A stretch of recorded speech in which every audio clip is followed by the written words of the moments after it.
কি কইতাম বন্ধুগণ, কয়টা দিন শরীর স্বাস্থ্য একদম ভালো যাইতেছে না। প্রেশার একদম পুরা লো প্রেশার হয়ে গেছে। লো প্রেশারের মধ্যে খাইছি ঘুমের মেডিসিন, সব মিলিয়ে শরীর কেন একদম ধুমধুমাধুম কাঁপা শুরু হয়ে গেছে।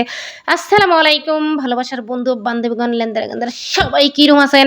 আলহামদুলিল্লাহ। হেন্দিয়া তো চাইনা স্টাইল একটা ডিম চলতায়া, ডিমের এক এক কেরাসারা কইরা উগার একে যে দেখেন ২ পিস করে আলছে ঝোলা।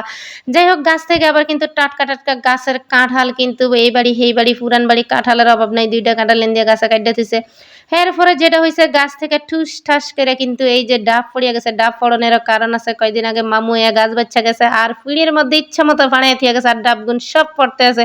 আর এনদে তো শরীর খারাপ, কচি কচি ডাব ডাব যেন ডাব খানাচ্ছে, ডাব হাতাইতে আমার কাছে অনেক ভাল লাগে। এই যে দেখেন বোটা ছুইটটা কাল ডাবগুলা নিচে পড়ছে। যাই হোক, ২টা ৩টা ডাব পড়লো। আর এই ডাবের পানি কিন্তু এই গরমের মধ্যে শরীর দুর্বল প্রেশার লো এর মধ্যে কিন্তু খাইলে খুবই উপকারী। ডাব গুণ ভাইয়া তো সেই খুশি হয়েছেন, ভাইয়া একটু ডাব খামো। যাই হোক, ভাইয়া ডাব কেটে দিচ্ছে। আর এই যে ডাবের শ্বাস কিন্তু এইভাবে খাওয়ান অনেক মজা। চামিচ দিয়ে বড় লোক স্টাইলে খাইলে কিন্তু মজা নাই। ছোটকালে এরম ভাই ডাবের খোসা দিয়ে ডাবের শ্বাস এরকম খাইতাম। হের পরে যেটা ওই যে ছড়ার মতো থাকতো, এটারও উঠে খাই একটা মুখ টুক দাঁত টাত লাল করে লেতাম। কারা কারা ডাবের শ্বাস খাইতে পছন্দ করেন কমেন্ট করে জানিয়ে দিন। এদিক দিয়ে আছে জকের মধ্যে যে ডাবের পানি। আমি কিন্তু একলা খাই না, সবেরে মিললেই খাইছি। আর ডাব খাইতে খাইতে দেখ নজর গেল গিয়া ঘাটলার মধ্যে। ওই যে দাস মামারা কিন্তু কি সুন্দর চকামকা কইরা ফুসকুনির মাছগুলা সব ধইরা লইতাছে।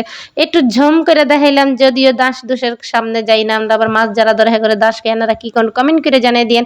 এরপর আয়া পড়ছি পুরান বাড়িতে। এই যে দেখেন পুরান বাড়িতে কিন্তু প্রচুর কাঁঠাল গাছ, নতুন বাড়িতে আছে। কাঁঠাল খাওয়ার মানুষ নেই, এগুলা সব কইছি গাছ সাহে বিক্রি করে দিত।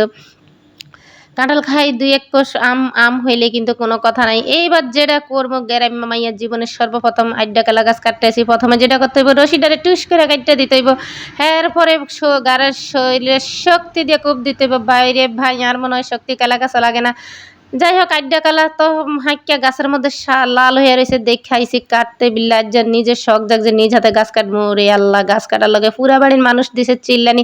আর যেটা হয়েছে দেখেন, গাছ কাটতে যে 2টা সুপারি গাছের ক্ষতিগ্রস্ত করে লাইছি। আর হাতে কোনো কিছু ক্ষতি হইলে আর আবার মনে খুঁতখুত করে। আর ঝোলা ইন্ডিয়া দেখেন কলা বাদুরের সব আইড্ডা কালা খাইয়া লাইছে, একটাও নাই। মনের দুঃখে একটা ঘরে আয়া ভাই রেখেছি কাঁঠাল চলাইতে, কাঁঠালটা চলে এলেছে। আর মাশাআল্লাহ, কিন্তু কাঁঠালটা যদিও পাশে দিয়ে একটু নষ্ট, কিন্তু গাছের কাঁঠাল খুবই মজা, খুবই মিষ্টি আর সুন্দর সুন্দর গোশ। আর গরমের মধ্যে সবাই ডাব খাইবেন, ডাবের পানি বেশি বেশি খাইবেন। আমার জন্য একটু দোয়া করেন সবাই। শরীরটা স্বাস্থ্যটা তেমন ভালো নাই। ভিডিও গান ভালো লাগলে সবাই লাইক কমেন্ট শেয়ার করে দিয়ে। আগের মতো ফুতুর ফুতুর কথা হারি না, শরীরের অবস্থা ভালো না। সবাই ভালো থাকেন। আল্লাহ হাফেজ, love you, take care, tata.